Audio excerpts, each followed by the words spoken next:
Hi, welcome to A Mirror Darkly, Unbridled Inquiry, and this is Robin, this is Ruth, and this is Oreo, and we're here to talk about why does freedom scare some people.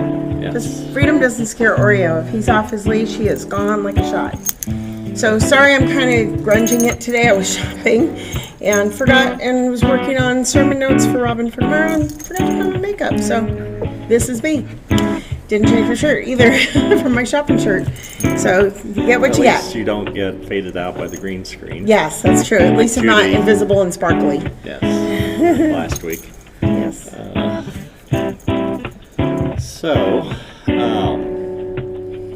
One of the things that is puzzling to me, and perhaps puzzling to other people, is the attraction of authoritarian systems and philosophies for so many people. And it's not something that's left or right. It is a human condition. Erich Fromm wrote a book in 1941 called Escape from Freedom. Erich Fromm was a German social psychologist, psychoanalyst, and sociologist, and humanistic philosopher and democratic socialist. He was a German Jewish person who fled the Nazi regime and settled in the U.S., and he was one of the founders of the William Allison White Institute of Psychiatry, Psychoanalysis, and Psychology in New York City. And he was associated with the Frankfurt School of Critical Theory. And in the book, he points out that there's this problem of people being afraid of freedom, wanting to get away from it. And he argued there's two different kinds of freedom: freedom from and freedom to. Freedom from, which he called negative freedom, and freedom to, which he called positive freedom. Freedom from refers to emancipation from restrictions such as social conventions placed on individuals by other people or institutions. And this is the type of freedom typified by the existentialism of Jean-Paul Sartre, and has often been fought for historically. But according to Fromm, on its own it can be a destructive force unless accompanied by a creative element, freedom to. The use of freedom to employ the total degraded personality in creative acts. What's weird is that authoritarian movements often seem to be very attractive to people. He, of course, came out of Germany, escaped from Germany, with the rise of the Nazi movement. And Nazism in Germany at the time was very, very popular. And there is a lot of dislike and distrust of the democratic system. In fact, Nazism was not the only movement at the time. Music is still on. Oh, okay, sorry. Sorry. Always something. Okay, well, last week we didn't have the microphone plugged in right. Yes. Okay, so we'll start over. Welcome, Dennis. We're glad you were here to tell us that the music was still on. Yes. So, well, I'm sure our voices were still going over that. Nope, he said he can't hear because of the music. Because was of too the loud. music. So we'll start over, but I didn't say that we do the show in 10-minute segments. So at the end of a segment, anybody has comments, questions, or show ideas, we'll be happy to bring those up at that time. So anyway, so today we're talking about why does freedom scare some people, and so go ahead and restart spiel. My whole spiel. Yes, Erich Fromm, who was came from Germany, escaped from Germany, and at the beginning of the Nazi movement, he was Jewish, and in 1941 he published a book in the United States called Escape from Freedom. An alternate title of it is Fear of Freedom. The German title of it, which the German version of the book didn't come out until 1952. German version of the book is called Die Angst vor der Freiheit, or Freiheit, sorry, like anybody knows. Stephanie would. Yes, she would. Yes. Um, So what does that mean? The angst, well, angst is the German word for fear. Right. Okay. Which has come into English as a slightly alternate thing. But that's the basic sense of what angst is. But what Fromm noted, or noticed, having come out of Germany during the beginnings of the Nazi movement, was how popular that movement was. And at the time, Nazism was not the only movement in Germany that was opposed to democratic movement, the existing democratic government and democratic freedoms that existed in Germany at the time, the Weimar Republic. The Weimar Republic was very unpopular in Germany for whatever reason. And you have movements on both the left and the right, and multiple variants of them that were working against democracy. And on the surface, this seems very odd that people would be opposed to freedom. And yet, that's a very common thing among human beings. People seem, for whatever reason, to not fully embrace the concept. Keep in mind that the concept of freedom is something that came along in human civilization relatively late. That is, our founding fathers, creating the United States, were creating something that was rather new and different. And even to this day, the American system of government is rather radical in its push for freedom. Most countries, even those that would be classified as free, have far more restrictions on freedom than what we would be able to tolerate here in the United States. And of course, even in the United States, there are constantly people wanting to restrict freedoms. You see that each year with the Library Association does a banned book week, and they list all the books that have been challenged in libraries and school districts around the country. Because there's always this movement to try to, we can't allow a certain thing to be there. We've got to restrict it, we've got to control it, we've got to stamp it down.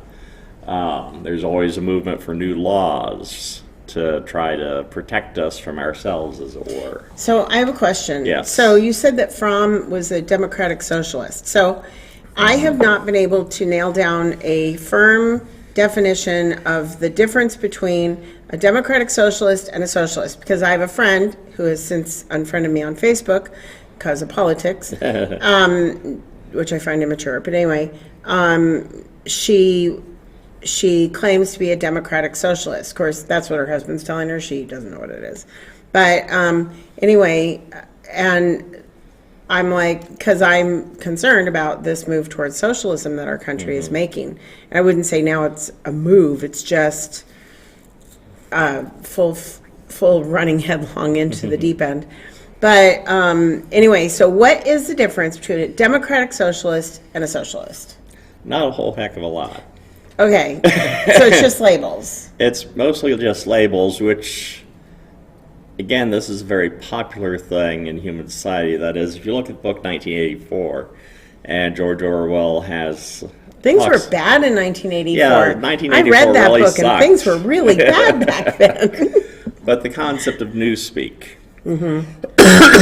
And, it's kind of in the background through the whole book. But it's a relabeling of things. And the concept seems to be that coming up with new words to describe things somehow has some effect on reality. And, it's as if nobody ever read Romeo and Juliet. A rose by any other name would smell as sweet. That is, changing the name of something does not change its reality. That is, being concerned about, okay, well, we can't use the term retarded anymore, so we'll use the term special education. It's not. But now that's not used anymore. No, that's not even what it went to. It's now intellectually delayed, I think. The D it's ID. ID? Yeah, so it's like intellectually delayed or intellectually disabled, one of the two. Yes. But now there's a push for differently abled, to not use disabled, but differently abled, which to a certain degree I agree with, because some people may have a disability that they can still contribute, they can still do things, they're just differently abled than those who are fully abled. The problem, though, but is that it's still it still nonsense. doesn't change reality. It's nonsense. It doesn't change reality, and you move from, okay, this is in the mentally challenged group, but we can't use that phrase anymore. We'll use, what was it? Intellectually, ID, intellectually delayed or whatever. disabled or whatever. But the reality follows with each word. That is, what you're describing remains the same thing, and unfortunately, it's not, in the case of ID, not a positive thing. That is, it would be better, we think, that if we were not. That is, higher IQs tend to be preferred. Right. That's the reality. It would be preferable not to have to be in a wheelchair, and so on. That is, changing the terms doesn't alter the underlying reality. Right. So Dennis said, we came to the end of 10 minutes. Dennis said that angst means fear or concern. He said it's the same word in Swedish. Okay. So Yes, good to know. well, they're all Indo-European languages, so Yes. it makes sense. And basically Germanic languages, too. Excuse me, my asthma's been really bad lately. I don't know why. You can't drink either. And I can't drink it either. I'm just Okay, a mess. he almost fell off a bench at the playground yesterday. I didn't catch it on film. I was filming my grandson and our grandson, and we kept moving from play equipment to play equipment, so he moved from bench to bench. And so he goes, "You keep moving," and I go, "What?" And he goes, "It's like I did not fall off. No, though. but it was funny. But you know what it reminded me of? So you remember laughing when that lady would beat the old man on the head with her Yes. purse and he'd fall off the bench? I'm an old man that falls off benches now. But I'm not an old woman who beats him with my purse. I don't carry a purse. I No. only carry a phone. Beat him with my phone. But Yes. it was pretty amusing. But anyway, when it comes to, I mean, it's a little bit off topic. That is, you do have, that is, what socialism fundamentally is the control of the means of production by the state. And that never works out that well. You end up, because the reason it doesn't work out is because it ends up creating a monopolistic structure, heavily bureaucratic. And as bureaucracies become large, you end up with what's called the Iron Law of Bureaucracy. You have to have bureaucracies because you have to have a way of organizing and making the system function so you can get stuff done. The problem is, if it gets too large to a certain level, it loses sight of what its purpose is. And the purpose shifts from, okay, we're trying to make widgets, to we're trying to keep our jobs and maintain our positions within the hierarchy. And you lose sight of what your fundamental purpose is. It's like if you go to the DMV and you need something, the people working there have more incentive to make sure they check all the right boxes and do all the bureaucratic details they need to do, rather than to actually solve your problem. That is, following all the steps and doing everything that the bureaucracy asks them to do ensures their continued employment and the possibility of promotion. Whether that helps you or not is of no consequence, and that's the problem. That's the problem with socialism, is that you end up with a monopolistic system, heavily bureaucratic, and everything slows down and nothing much happens. A good illustration of this is the contrast between the since I follow space stuff a lot. The difference between SpaceX and NASA? No, NASA's. I'm thinking more in terms of some of their projects. SpaceX's approach to things versus, say, ULA's approach to things. ULA is a consortium of Lockheed and Boeing that was created as a consequence of government interference through NASA to ensure that NASA would have launch vehicles. And so they pay $1 billion a year to ULA to ensure that ULA always have something that they can make use of. And so you have two expendable versions of rockets that they use, the Atlas and the Delta. There's no incentive to change, no incentive to improve anything, just you keep doing the same thing over and over again. You get this guaranteed money each year. And then they came up with a new project, the Space Launch System, which was derived supposedly from shuttle technology. The idea being that we can do this quicker and cheaper if we use what already exists. Well, they began this project back in 2010, 2008, somewhere along in there. They will not launch the first vehicle until February of 2022. If they can manage it. Each vehicle costs well over $1 billion, about $1.5 billion. They can manage to do at most 2 a year. They're fully expendable, so they use them once. In contrast, in much less time and at about 1/10 of the cost, SpaceX developed the Falcon 9, Crew Dragon, the Cargo Dragon, and now they're building Starship, which will be bigger and more powerful than the Space Launch System. Plus, the Starship is fully reusable, and instead of costing $1.5 billion per unit, will cost about $2 million per unit and be fully reusable. So they'll use them over and over and over again hundreds of times. That's the difference between a bureaucracy doing things versus something that's not a bureaucracy doing things. So that's kind of off the topic, though. Okay, but that's the problem with socialism, is that it's monopolistic and overly bureaucratic. Okay.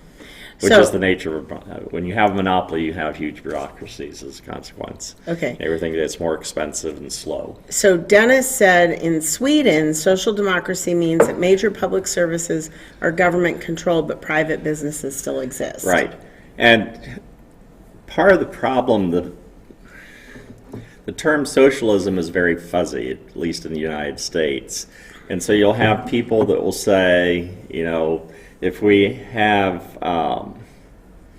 people will tend not to say the fire department is socialist. They'll tend not to say that the police department is socialist. Mm-hmm. But those are government-funded programs. Right. The Postal Service, all these things. Public education. But there are some things that only the government can run. Yes, and see, this is the thing. You can't do private fire departments. No, you could, but it'd be weird. Oh, your house is burning. Well, let's see. Here's your bill. Now, what kind of service would you like? And how good's your credit? Yeah. We're having some issues because of the wind. Okay. It looks like, although that's still steady. Yeah. I don't know. Interesting. Weird. But yeah, certain things government can do better than if it's not government. That is, the military you would not want to see privatized, probably. Right. And it's, there are people that think this is heretical, but having our health system taken care of through a government program would not necessarily be a bad thing. The question is simply, how which model do you want to use and what's going to be the most effective. I mean, the current system that we have here in the United States is a weird kludge of both private and government run, and it's been that way for a while. That is, the health insurance system is really not capitalist, let's say. Yeah. And nothing about our healthcare system in the United States is really capitalist at this point. It's just a weird mess. Same thing with higher education. It's kind of weird as well. And the prevalence of student loans has really done a number on higher education so far as the costs are concerned. Well, once the government got involved, when Yes. when they started the federal student loan program, that's when cost of education went up. Super easy to get money. I could Yes. borrow money for my kids' education, regardless of how much I had borrowed previously, and so it puts you in a lot of debt for school. And what happens too with the schools, because there is so much money available now to them, they just keep raising their prices because it doesn't matter. And same thing with the cost of textbooks. The cost of textbooks in the United States is outrageous. You spend $200, $300, $400, $500 for a book. And the only reason for that is because of the student loan system, because it doesn't matter how much it costs, you'll pay. And then if your parents own their own business, you can, or if your parents retire early, because someone I know did this, their kid gets a total free ride on grants because they don't make any money. They clearly have more money than I have. Yes. But, we had to go the student loan route because we couldn't pay cash for our kids' education. So, Now, back in the day when I did my graduate program at UCLA, it was costing, I think, about $600 a quarter. I mean, it's a public institution, but still not bad at all. and if you account for inflation, that would probably be only about $1,000 or $1,200 now. Right. But it's like, what, $8,000-$10,000 Probably at a least, quarter? yeah, $8,000 or so $1,000 a quarter now, probably, and that's a public institution, let alone what a private institution charges. Right. In the bad part of town like USC. That is, it used to be Just saying. that you could get a job as a college student. You could get yourself a part-time job and be able to pay for your schooling and a place to live and survive. Cannot do that now. Yep. It's simply not possible. And so Well, and this it's just a mess. the healthcare system that we currently have, still not everybody is covered, which was the goal, which was to is get everybody covered. unfortunate. And prices have continued to skyrocket. Yes. And for like up until recently, my daughter was paying out of pocket for her son's insurance, and it was costing her a few $100s a month. When if you aren't employed, like she wasn't, $300 a month or $200 a month, whatever it was, is really expensive. And it was for it's the cheap, it's Medi-Cal. Yes. And hardly covered anything. yeah, and Medi-Cal used to be free completely. Like if you were that poor, you got Medi-Cal completely free. But I think there's still people that are on it for free. But as soon as you have any kind of money at all, you start paying for it. And what it also did was on our end of the spectrum, where we have insurance through my job, our doctor had to scale back his staff. So he used to have a nurse practitioner and a PA, and he had to scale back to just him, and because he couldn't afford to pay them because of how little money he was getting from the government to help pay for all this insurance. So Yeah, the mixed system that we have right now for healthcare is Yeah. just not working very well. yeah. So, which is unfortunate. So I don't, and the reality is that no system, that is, those people that are in countries that do have health care taken care of by their taxes, they're still imperfect. They don't work completely. You still have some problems.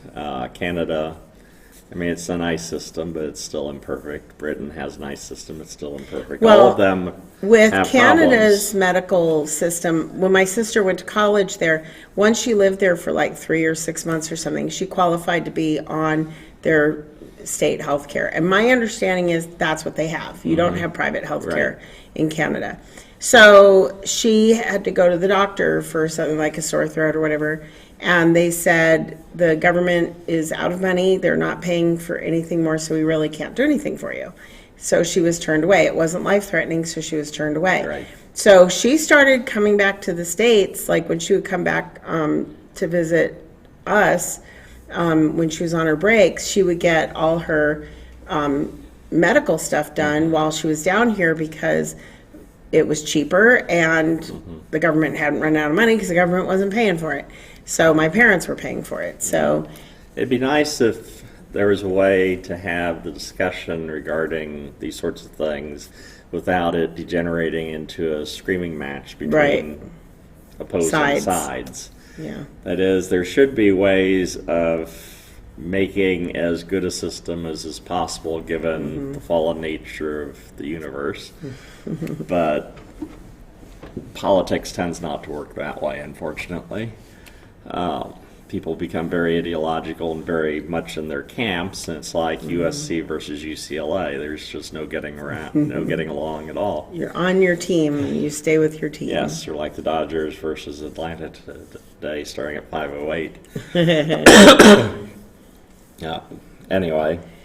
Okay, before we get off the subject, so Dennis said in Sweden, 6 years of higher education is free, but you must qualify to get in and maintain good grades to get the free monthly stipend. That's not unreasonable. Right. You can also borrow more if you want. Right.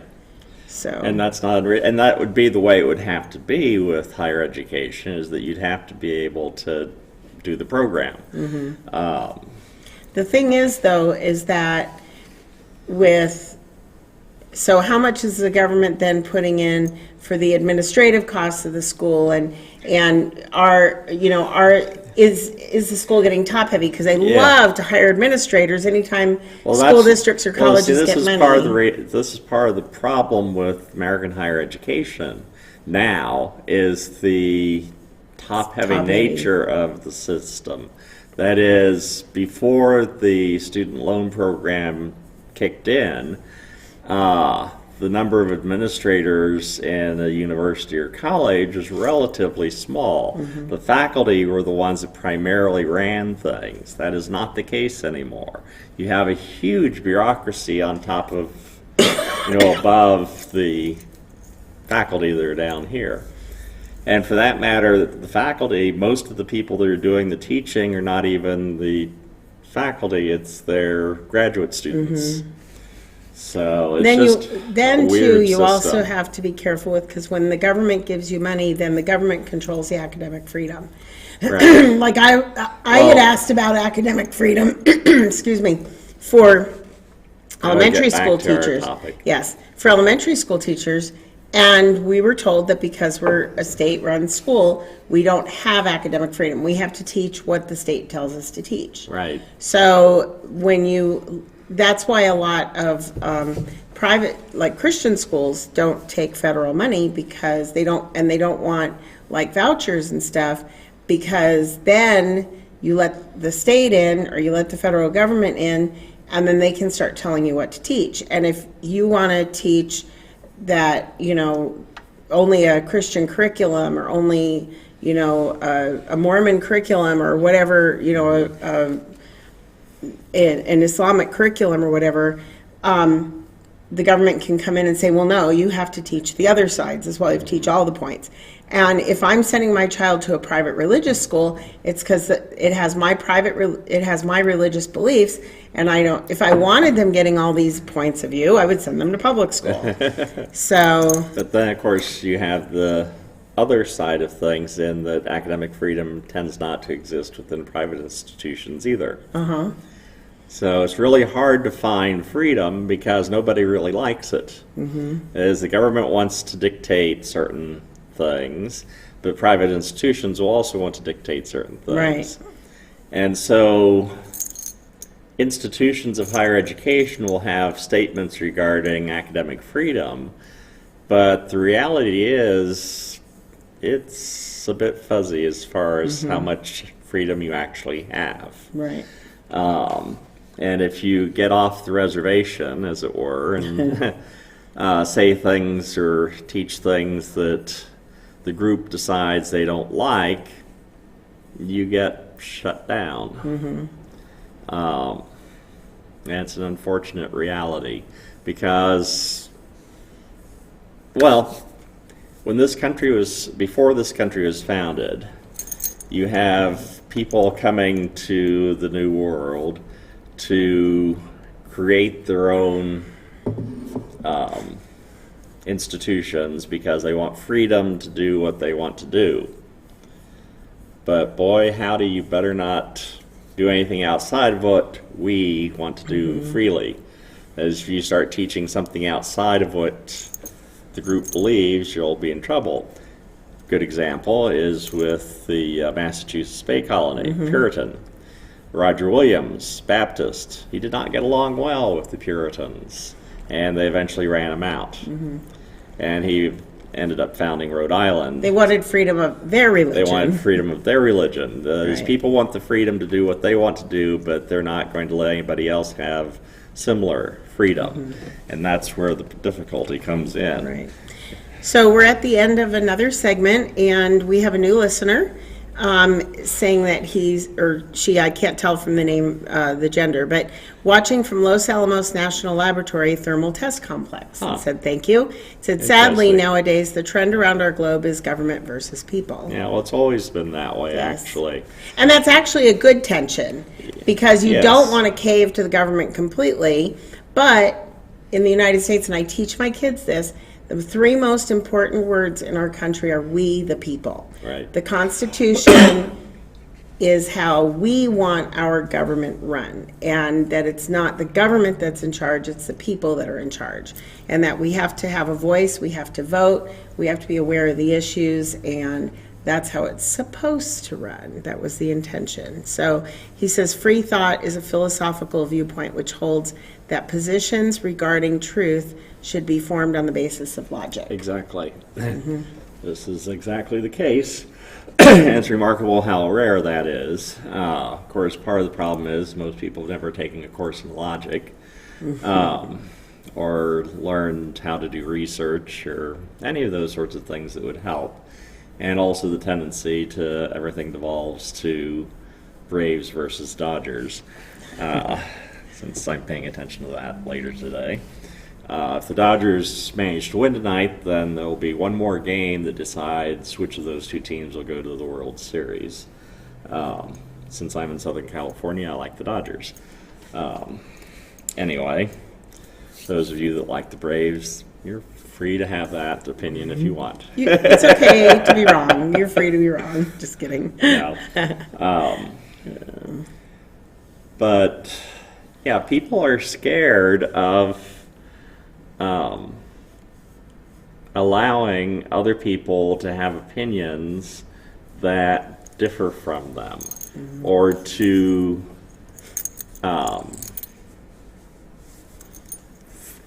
be willing to freely discuss matters and just let the chips fall wherever they go. People tend to park themselves in certain positions, and woe to you if you get outside of that position at all in any way, form, or shape. Now, in the thing that puzzles me, that is, let me see if I can figure out how I want to start this off. Going back to Roger Williams getting kicked out of Massachusetts Bay Colony, he's First Baptist here in the United States. And the Baptist movement begins in England and Holland in the early 1600s. And nobody liked them, and they kept getting kicked around no matter where they went. And Roger Williams developed the idea of what's called religious tolerance. The idea that you should not control what people believe regarding religion, that people should be able to freely believe whatever it is they would like to believe, and nobody has any authority over them to tell them what they're going to believe. And historically, at least, Baptists have held to this idea that what we call is individual soul liberty. That is, each individual determines for themselves what they're going to believe, and nobody can tell them otherwise. And you freely discuss among the group, what your positions are, and that can be quite interesting and enlightening. And a passage in Proverbs about iron sharpens iron, so a friend sharpens his friend, or however it's worded exactly. I'm bad at paraphrasing things. Free discussion is how you eventually arrive at the truth.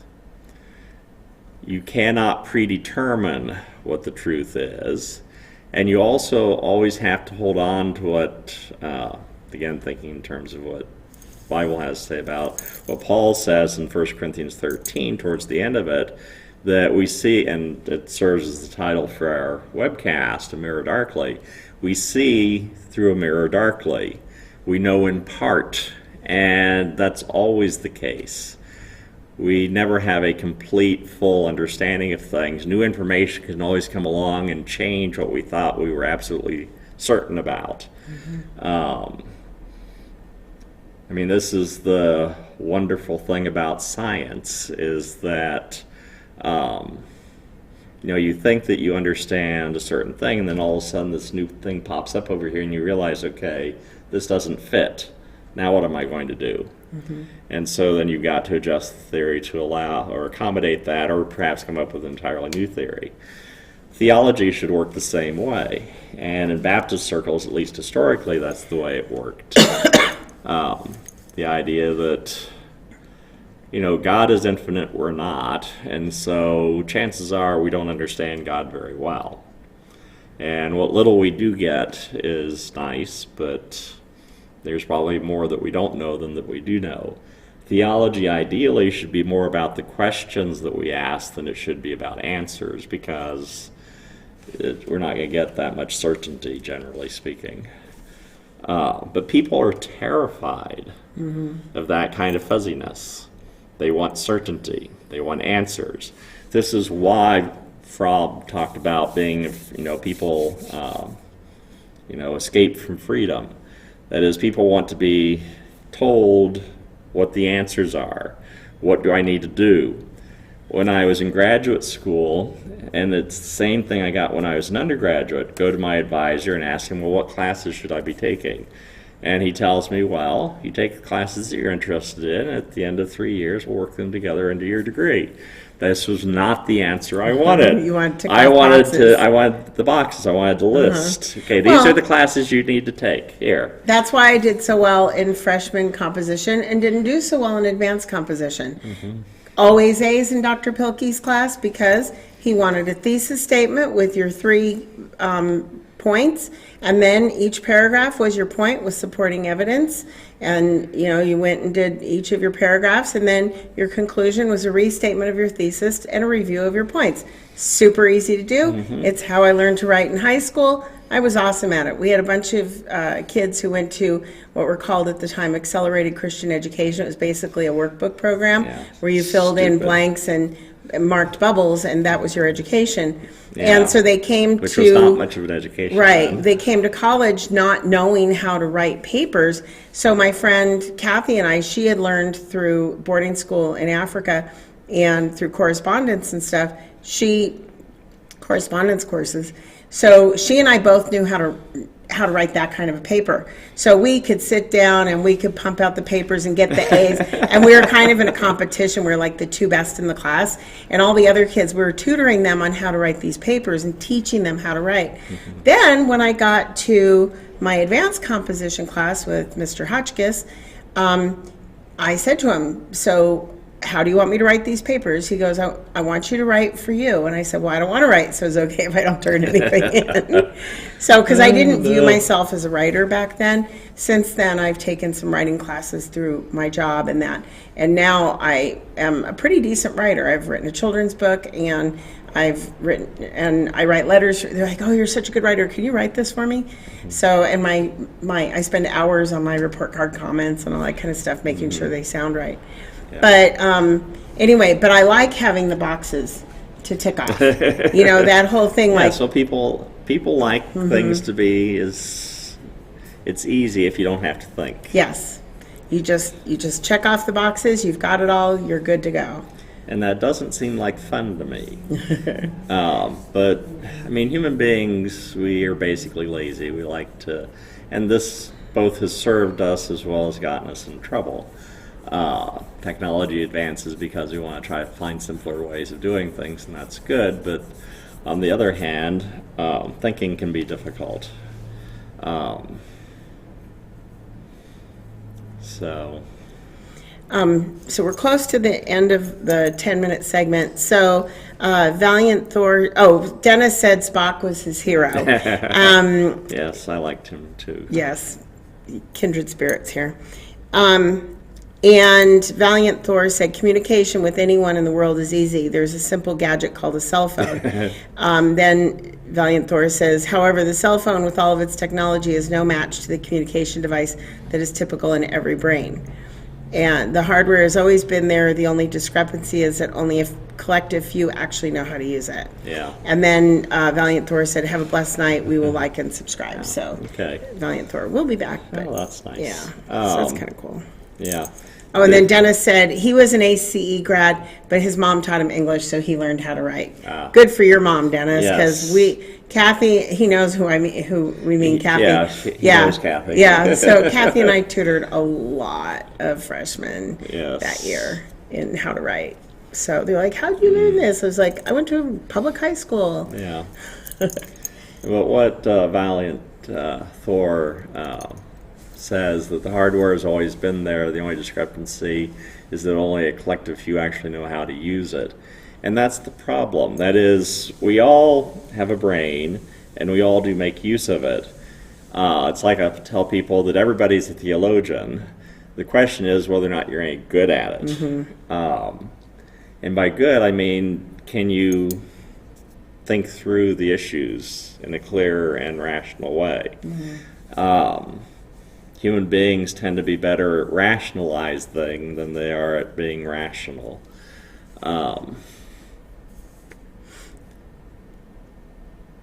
And human beings are good pattern recognition, or we are pattern recognition machines, but we're very bad at it. Mm-hmm. That's the way I want it. And it's important for survival. Yes, we need it for survival. The caveman or early man, however you want to put it, big, scary teeth, bad, run away. Little fuzzy, less teeth, cute, and pet it like this. Yes.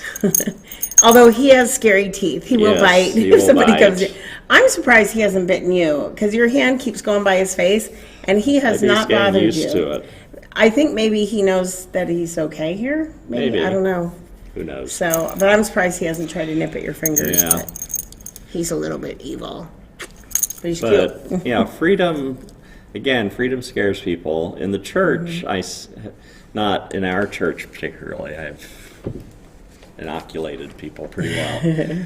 But in a lot of churches, you see a terror of freedom. That is, most churches are dominated by lots and lots of rules that have to be followed. Mm-hmm. They have a doctrinal statement which describes, okay, these are the things you have to believe if you're going to be part of our group.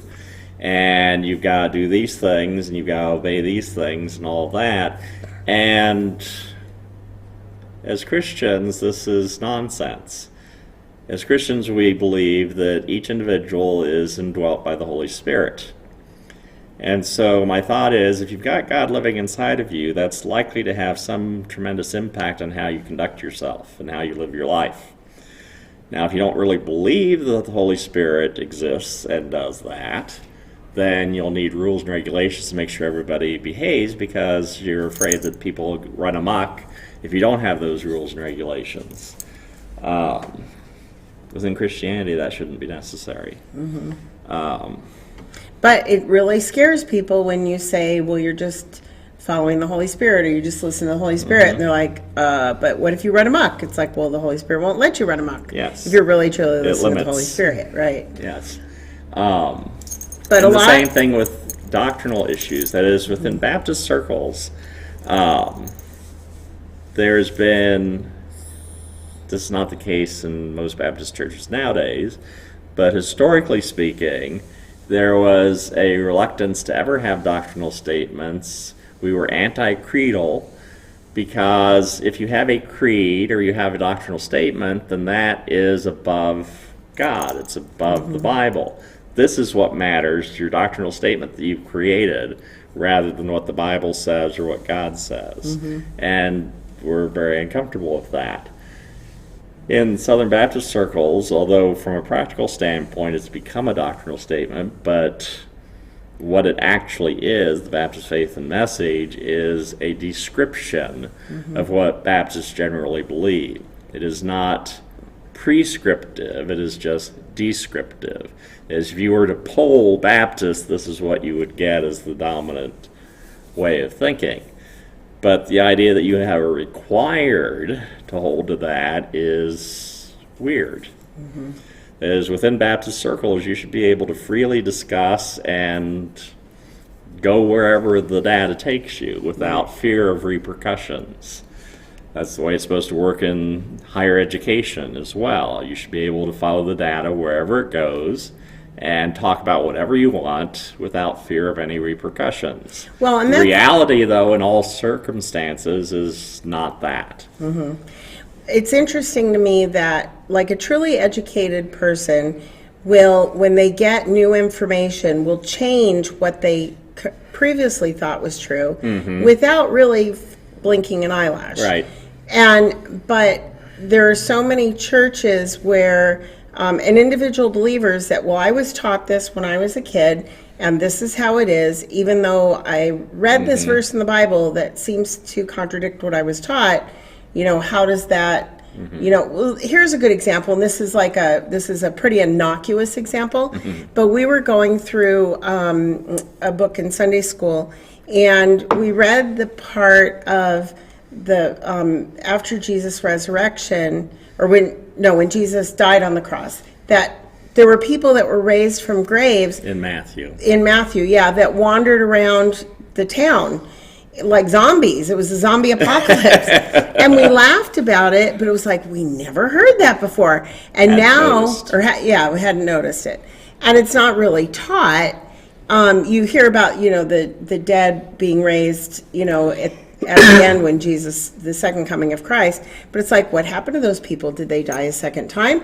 And then Jesus did say it's appointed unto each man to die once. Yeah. And then Lazarus, how much longer did he live? Were there long haul effects from having been dead for 3 days? It's like, what were of course those? You have other people in the Bible that were resurrected. That is, going back to the Old Testament, you have one woman's son that the prophet brings back from the dead. And then you have one story about somebody that was being buried, and raiders come by and they toss his body into this other grave where another prophet had been buried, and he comes back to life. And we get no more information about it. We don't know his name. We don't know how that turned out for him. Nothing. Is he still wandering around? Yeah. Or did he die again? Well, because there is that verse that says, appointed unto man once to die. And then the judgment. Now, what does that mean, though? Does that mean that you only get to die once, or can you do it over and over again? Right. That would be annoying. And then here's another thing that you need to be able to do as an educated person, is be able to hold two ideas in your head at once. Like, it's appointed unto man once to die, but apparently somebody else had to die more than once. But it's these kind of questions and paradoxes that are fascinating, and this is the other thing that drives people nuts. You might not be able to come up with an answer. Yes. You may be stuck with, okay, we've got this statement, we've got these statements. we don't have enough information to go beyond that. Isn't this interesting? Yes. And people get angry at you. And then speculating bothers people. Yeah, speculating bothers people So, too. like where you try to fill in the gaps in stories in the Bible, where you go, well, I wonder about this. Like the zombie apocalypse. Yeah, thing. what happened to these people? Right. Where did they go? What did they do? What did they think? Yeah. What did they talk to their you're friends resting about? in peace. You're just lying there. I've often said when I'm really, really tired, man, dead people have got it made. They just lay down all day. They're asleep. Nobody bugs them. And it would be nice to be dead. Not that I have nobody makes suicidal you go to work. ideation. Right. You don't have to go to work. Nobody bugs you. You're not trying to figure out what you want to eat for dinner. You're just laying there rotting. Yeah, your children don't make you do anything. Right. Man, the dead have it made. But then all of a sudden you're resurrected like, holy crap. I was sleeping over here. Don't bug me. Dennis says, I heard that Lazarus was pretty stiff in the joints. So, he did get, so this is true.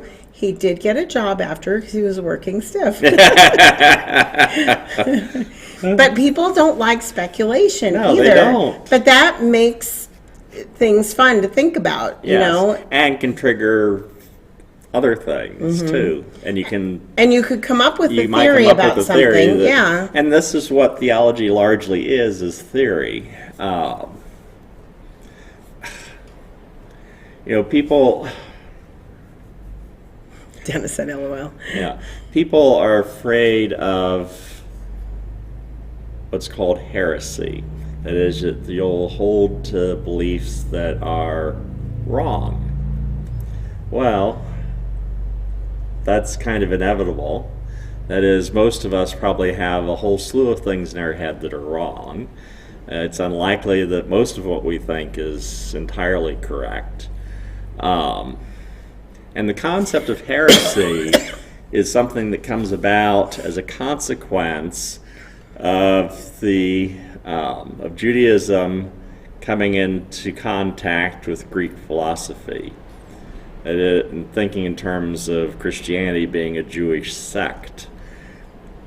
As you go through the Old Testament, you don't see theology or heresy as we think of it today, because that wasn't a concern. That is, there were beliefs that you were not supposed to have. That is, you weren't supposed to be worshiping other gods. But that's a fairly basic sort of thing. It's not really very complicated. But so far as thinking in terms of, for those of you that have taken theology, is it Calvinism or Arminianism? Is it, all the different, how does the Lord's Supper work? Is Jesus' body and blood literally in the elements, or is it figurative? Things like that. Those are not concepts that you have any kind of discussion of in the Old Testament. You see that developing in Judaism as time goes by, and particularly when we get into the period when the Talmud is being created. By that point, you have this mixture of Greek thinking with Jewish thinking. And so they start worrying about those sorts of things, and actually their focus more is on very practical issues. That is, what does it mean, when does the Sabbath start? We're not supposed to work on the Sabbath. When does it start? When does it end? And trying to figure out the timing of that. And so you have discussions. What's fascinating about the Talmud, if you ever read it, is that it's a discussion among rabbis. And so this rabbi says, well, I think it's this way. And this rabbi says, no, I think it's this way. And then this rabbi says, you're an idiot. And this rabbi says, no, you're an idiot. And they go on and So on. it's like text messages. Yeah. The Torah's ancient text Talmud. Talmud, sorry. Sort of. It's Yes. like the old internet. And so you have a group of rabbis that are discussing on the pages the meaning of the Torah. But they don't necessarily that is, you'll have schools of thought. And you see this reflected in the New Testament where you have the Sadducees, the Pharisees. They don't agree, but they don't think in terms of, well, you're going to hell then. you're a heretic. No, it's just we don't agree. We have a different point of view. And Jesus would say, well, the Sadducees, their thought about what the resurrection is, there isn't one. He says, you're badly mistaken. It's not, again, you don't see the heretical concept coming along until much later in Christian thinking. But that's part of the fear that you see in churches and among Christians, that having a wrong thought means that I am going to be canceled. And there shouldn't be that fear. Yeah. Because just because I've got a wrong thought now doesn't mean I'm going to continue to have that wrong thought forever. That is, you may start with the wrong thought and move to a thought that's not wrong. And we're all moving from wrong thoughts to thoughts that are less wrong, we hope anyway. Because we all, like I said, are filled with wrong thinking. But the only way to get to the truth is to have a situation where you are free to think whatever thoughts you may want to have without fear of getting in trouble because you've had a thought that might be mistaken. Right. So we are very close to being done. We're very close to being done. We stayed pretty stable. I think YouTube was really stable, but Facebook had some issues with the wind. Yeah. But the wind is really whipping out there. Although and our system is telling us everything is streaming it out. did turn orange, though, for a bit. Just on the Facebook. Just on Streamline. Yeah. Interesting. So, but anyway, so we hope you guys will join us for church tomorrow if you don't have another way of worshiping at 11 a.m. Pacific time. Robin was ordained last week, so this is his first Sunday as the official pastor full-time. Well, it's not the first time. It was August 29th that they voted to make me the full-time pastor. But now you're but official. I'm also ordained. So. Yes, so now he's got the little certificate on the wall, so yes. It's official. So anyway, yes. Dennis says congratulations. Oh, thank you. We did live stream it last week, so it is on Facebook and YouTube if you want to watch. Yeah, under our church's website. Right. Or page. Yes, so Quartz Hill Community Church's Facebook page and the Quartz Hill Community Church YouTube channel. yes. So it didn't get shared, I don't think. I usually try to share it to the Mirror Darkly page, but I was busy sitting next to him. I wasn't even running things back here. So one of the church members was doing it. She came in and learned last Saturday. She did an amazing job. I think only the end got a little messed up with the slides, but that was fine. Everything else was good. So, but anyway, so Quartz Hill Community Church, Facebook page, YouTube channel. Check it out if you're interested. Yes, it's an ordination. Yes. So, in case you don't know what an ordination looks like, there's an example of one. Yes. Next week we are... what am I doing? I don't know what you're doing. There it is. Oh. There we go. Red pill or blue pill? Yes. And it's not the blue pill you may be thinking of. Yeah. Well, most people know that that's a reference to the Matrix. Yes. And there's a new movie coming out. New Matrix movie will be coming out. I won't be rewatching it, so I can't get past it. You can't get past that. Nope. It was right after our son died, and the babies and the little thingies connected. It sent me over the edge, and I was done. I went to sleep during part of it, and I can't watch it. And I just have a mental block about watching it. So, but yeah. Anyway, maybe someday. We'll see. Maybe someday. He's been gone 20 odd years, so 24. His birthday, he'd be 24 on October 31st. So it's been a while. He died when he was only 9.5 weeks old, but still, it was very traumatizing. And going to see that movie with the babies with the little tubes, because he had a thing inserted in his mouth, and I had to see that, and so it was just a lot.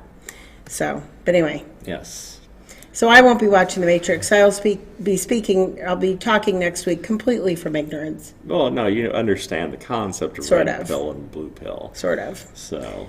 I thought it had to do with, like, red states and blue states. No, it has nothing to do with that. Because you hear it a lot in political discussions. They've been red-pilled. It's like, Oh, is that like a Republican pill and the blue one's a Democrat pill? No. Again, the red pill, blue pill go back to the movie The Matrix. Right, I understand Entirely. that now, Oh, but this is okay. when I had a wrong thought, and then I Ah. moved it to a right thought. And I would love to know more about the pill thing, but I just can't watch the movie. I can't bring myself to do it. So Okay.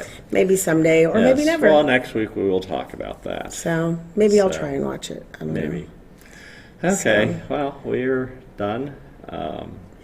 So we'll see you next Saturday at Lord 4 willing. o'clock. Lord willing, and the creek don't rise. Remember, we're here every Saturday, except for the Saturdays we're not. Have a good week, guys.